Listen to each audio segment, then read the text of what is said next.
గౌరవ ముఖ్యమంత్రి చంద్రబాబు గారి ఆదేశాల మేరకు రాష్ట్రం మొత్తం కూడా 2 ఏళ్ల పరిపాలన మీద ప్రజా సమస్యలు, ప్రజలకు అందిస్తున్న సంక్షేమ పథకాల మీద డోర్ టు డోర్ పాదయాత్ర చేయమని చెప్పి పార్టీ యొక్క ఆదేశాలు.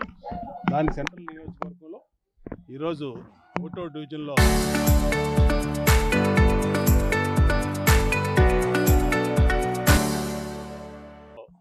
మొదలుపెట్టాం. డివిజన్ పార్టీ అధ్యక్షుడు సురేష్ కానీ, senior leader X corporator Nani, Bhargav, Janasena, మన బీజేపీ నాయకులందరూ, కూటమి సభ్యులందరూ ఆధ్వర్యంలో ఈరోజు పాదయాత్ర చేపట్టాం. ఎక్కడికి వెళ్ళినా ప్రజలు సంతోషంగా ఉన్నారు. ప్రజలందరూ కూడా సంక్షేమ పథకాలన్నీ ఏదైతే సూపర్ 6 హామీలు ఇచ్చామో ఆ హామీలన్నింటినీ కూడా అమలు చేస్తూ ఉన్నాం. సంక్షేమ పథకాలు ఇచ్చిన మాట ప్రకారం 3000 పెన్షన్ 4000 చేసాం తొలి నెలలోనే. అట్లాగే మహిళలందరికీ గుదిబండలాగా మారిన గ్యాస్ బండని 3 సిలిండర్ ఉచితంగా ఇస్తున్నాం. అంతేకాకుండా తల్లికి వందనం, ఎంతమంది పిల్లలు ఉంటే అంతమంది తల్లికి వందనం ఇస్తున్నాం. అట్లాగే అన్ని సంక్షేమ పథకాలు కూడా ఇవ్వటం వల్ల ప్రజలు సంతోషం వ్యక్తం చేస్తున్నారు. ఇంకా ఈ రోడ్లు, స్ట్రీట్ లైట్లు వీటి మీద సెంట్రల్ నియోజకవర్గం ఇప్పటికీ 550 కోట్ల రూపాయలు అభివృద్ధి పనుల మీద ఖర్చు పెట్టాం. భవిష్యత్తులో కూడా ఇంకా మిగిలినటువంటి పనులు కూడా పూర్తి చేస్తామని తెలియజేస్తాం.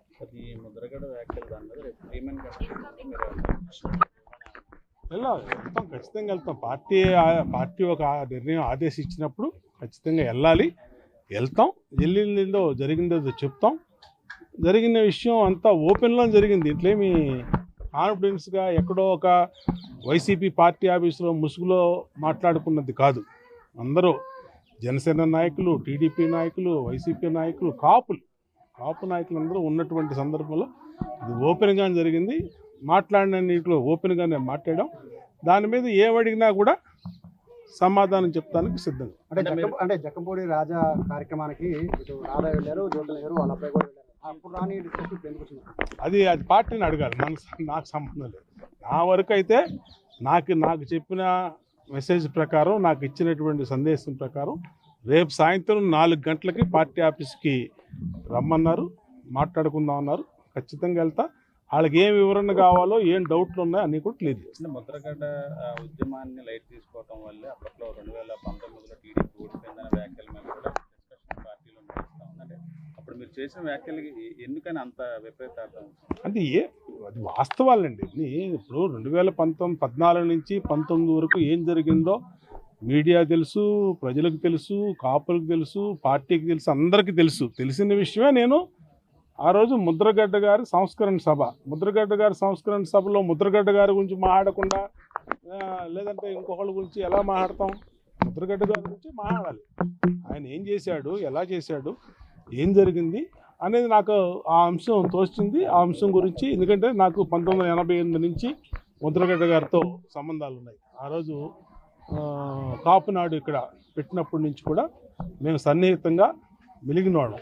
కాబట్టి అప్పటి నుంచి 1988 జూలై 10వ తారీఖు నాడు విజయవాడలో కాపునాడు జరిగింది. అప్పటి నుంచి మాకు సంబంధాలు ఉన్నాయి.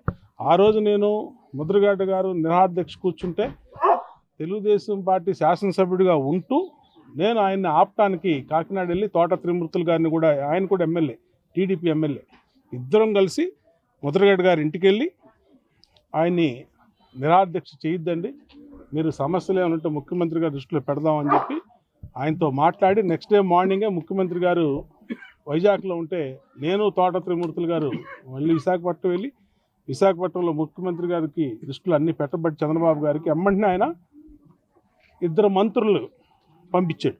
అచ్చెన్నాయుడును ఇంకో మంత్రి కిర్లంపూడి వెళ్ళి కిర్లంపూడిలో ఆయనతో మాట్లాడి ఆయన అడిగిన విషయాలన్నింటినీ కూడా పరిశీలిస్తామని చెప్పి హామీ ఇచ్చి ప్రభుత్వం తరఫున చేశారు. ఇన్ని వాస్తవాలు. దీన్ని ఎవరు కాదంటానికి లేదు, ఎవరు వక్రీకరించడానికి లేదు. కాబట్టి ఆ వాస్తవాలను నేను ఆ రోజు చెప్పా. రేపు సాయంత్రం ఏదైతే పార్టీ అధ్యక్షుడు లేదంటే ఎవరైతే మంత్రి నిమ్మల రామానాయుడు గారు ఎవరైతే ఉన్నారో వాళ్ళకు కూడా అదే చెప్తాం. ఎందుకు ఏముంటుంది దీంట్లో, ఉన్న విషయాలే చెప్తాం. ఉన్న విషయాలే మళ్ళీ ఆ రోజు మాట్లాడింది చెప్తాం. లేని విషయాలు ఏమి చెప్పాలి. అంటే ఇప్పటి వరకు లేదు, పెద్ద ఎత్తున ట్రోలింగ్ జరుగుతుంది. అంటే ఏ నాయకుల మీద జరిగిన ట్రోలింగ్ నుంచి విపరీతంగా దీని వెనకాల చాలా శక్తులు పనిచేస్తూ ఉంటాయి. ఇప్పుడు పార్టీలో పనిచేస్తున్నప్పుడు అనేక వ్యక్తులు ఉంటారు, దొంగ పేర్లతో కూడా. నిన్న ఇక్కడ సత్య అని మా అమ్మాయి ఉంది ఇక్కడ డివిజన్ పార్టీ, ఆ అమ్మాయి పేరు మీద ఒక మెసేజ్ నాకు వ్యతిరేకంగా పెట్టించారు.